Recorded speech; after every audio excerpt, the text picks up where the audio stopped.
최근 며칠 사이 우리넷이라는 종목 때문에 밤잠 설치시는 분들 정말 많으실 겁니다. 상한가 한 번에 이게 신고가 경신까지 그야말로 미친 듯이 질주하던 주가가 갑자기 뚝 떨어지니까 내가 산꼭대기에서 제대로 물린 건 아닌지 공포가 엄습할 수밖에 없죠. 하지만 주식 시장에서는 왜 올랐는지와 왜 내렸는지만 정확히 알아도 공포의 절반은 사라집니다. 오늘 왜 올라 왜 내려에서 우리 내리의 화려한 랠리 뒤에 숨겨진 진실과 오늘 나타난 조정의 실체, 그리고 우리가 앞으로 무엇을 확인해야 하는지 아주 쉽고 명쾌하게 정리해 드리겠습니다. 영상을 보시고 공감되는 내용이 있거나 다른 의견이 있으면 댓글로 남겨주세요. 본 영상은 투자 권유가 아니며 투자 책임은 본인에게 있습니다. 먼저 우리넷이라는 회사가 어떤 곳인지 정체성부터 확실히 잡고 가야겠죠. 이 회사는 2000년 1월 삼성전자 네트워크 부문에서 잔뼈가 굵은 베테랑 연구원들이 모여서 설립한 벤처기업입니다. 우리가 직접 세상의 데이터 고속도로를 닦아보자는 포부로 시작해 2010년 코스닥에 상장했죠. 이들의 주력 무기는 POTN이나 PTN 계열의 전송 장비, 그리고 액세스 게이트웨이입니다. 용어가 좀 어렵게 느껴지시나요? 아주 쉽게 설명해 드리겠습니다. 우리가 스마트폰으로 영상을 보고 방대한 데이터를 주고받을 때 그 정보들이 막힘없이 안전하게 목적지까지 도달할 수 있게 해주는 디지털 전용 고속도로와 인터체인지를 만드는 기술이라고 보시면 됩니다. 여기에 5G와 LTE 기반의 셀룰러 IoT 제품도 만들고 디스플레이 소재 사업까지 영위하는 기술력이 아주 탄탄한 기업입니다. 자, 그럼 우리를 설레게 했던 최근의 주가 흐름을 타임라인으로 복귀해 볼까요? 이번 사건은 지난 3월 24일부터 시작됐습니다. 이날 갑자기 주가가 20.73%나 급등하며 시장의 시선을 강탈하더니 다음 날인 25일에는 아예 상한가라는 홈런을 날려버렸습니다. 여기서 끝이 아니었죠. 26일에는 장중에 무려 27.74% 폭등한 16,440원을 찍으며 신고가를 갈아치웠습니다. 다만 이날은 광통신 테마 전반에 차익 매물이 쏟아지며 장 후반 오름폭을 대부분 반납하고 약보합으로 마감했는데요. 사실 이때 이미 시장에서는 과열에 대한 경고 신호가 한 번 나왔던 셈입니다. 하지만 열기는 27일 금요일까지 이어졌고 변동성이 휘몰아치며 VI가 발동되더니 장중 16,200원까지 다시 치솟았습니다. 일주일 만에 주가가 약 68%라는 기록적인 상승을 보인 겁니다. 그런데 오늘 30일 주가는 결국 전일 대비 14% 하락한 11,860원으로 장을 마쳤습니다. 급등 뒤에 찾아온 이 시린 조정, 도대체 이유가 뭘까요? 이번 상승은 단순히 운 좋게 테마를 탄 게 아닙니다. 증권가에서는 이미 꽤 오래전부터 우리닛의 서사를 차곡차곡 쌓아오고 있었습니다. 하나증권의 경우를 예로 들어볼까요? 하나증권은 이미 2025년 7월 말에 매수 의견과 목표가 10,000원으로 커버리지를 시작했습니다. 그 뒤 12월에도 목표가를 유지하며 우리넷이 가진 잠재력을 꾸준히 관찰해 왔죠.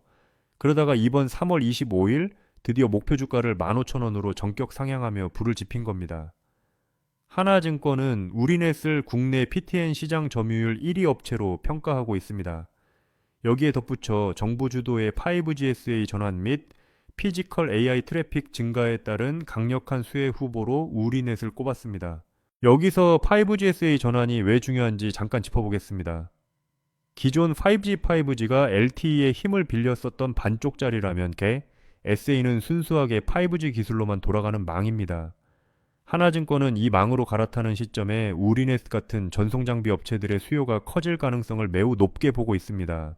또한 로봇이나 자율주행 드론 같은 피지컬 AI 기기들이 늘어나면 엄청난 데이터 트래픽이 발생하게 되는데 이 데이터를 막힘없이 보내주는 기술 역시 우리닛의 전공 분야입니다. 결국 증권가 리포트가 도화선이 됐지만 시장의 열기는 그 목표가인 15,000원을 이미 장중에 훌쩍 넘어설 만큼 뜨거웠다고 볼 수 있습니다. 그런데 오늘 주가는 왜 이렇게 힘이 빠졌을까요? 가장 큰 원인은 단기 차익 실현과 섹터 전반에 과열시키기가 겹친 결과로 해석하는 것이 합리적입니다. 냉정하게 생각해보면 일주일 만에 70% 가까이 오른 주식입니다.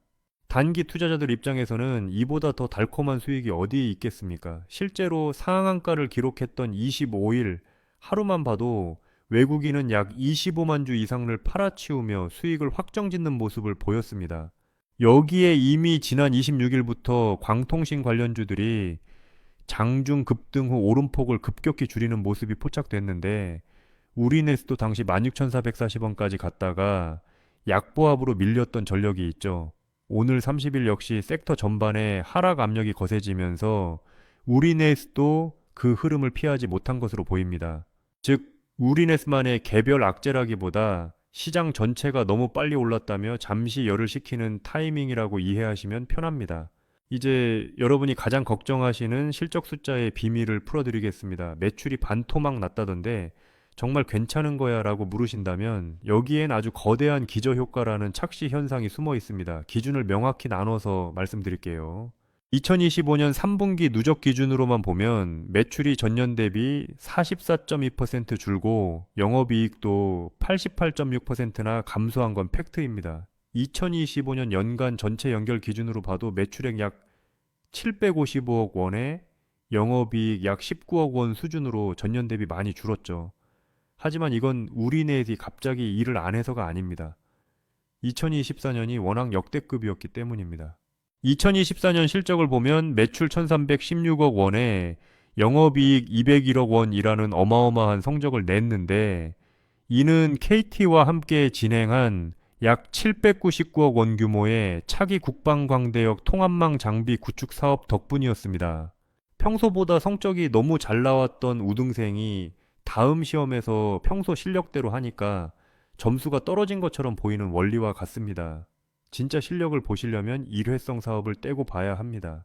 실제로 2025년 상반기 연결 매출은 403억 원, 영업이익은 18억 원을 기록했습니다. 하나증권 분석에 따르면 이 대형 프로젝트를 제외한 본업 매출은 오히려 전년보다 0.3% 늘어났습니다. 즉, 일회성 프로젝트 종료에 따른 실적 감소를 감안하면 본업 체력이 완전히 훼손됐다고 단정하긴 이르다는 해석이 가능합니다. 게다가 2024년 8월에는 향후 10년간 약 436억 원 규모의 대형 유지보수 계약을 따로 체결했습니다. 고속도로를 한번 깔고 끝내는 게 아니라 장기간 유지보수 매출이 계약에 따라 안정적으로 들어오는 기반을 확보한 셈입니다. 이는 기업의 수익 안정성을 높여주는 아주 중요한 포인트입니다. 유린지 진정한 필살기는 사실 양자보안 기술에 있습니다.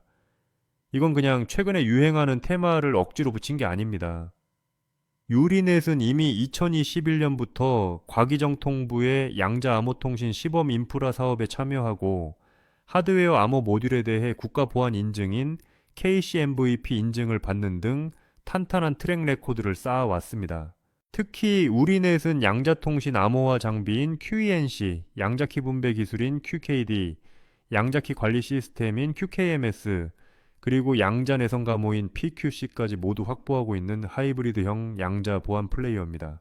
실제로 2024년 10월에는 자사의 QENC 장비로 국내 최초 보안 기능 확인서를 획득하며 기술력을 공인받았고 2025년에는 SK 브로드밴드와 공동 개발한 PQC 기반 전송 장비를 한국전력기술통신망에 실제 적용하며 전용 회선을 구축한 레퍼런스까지 확보했습니다. 국가 중요 시설에 이 기술이 들어갔다는 건 그만큼 신뢰도가 높다는 증거죠. 회사 측은 이런 독보적인 기술을 바탕으로 COT급 PTN 기반 양자암호 전송 장치를 2026년 상반기 상용화하겠다는 목표를 제시하고 있습니다. 만약 이 목표가 현실화되어 양자보안 장비 공급이 가시화된다면 우리넷은 국가 보안 인프라의 핵심 파트너로 한 단계 더 도약하게 될 것입니다.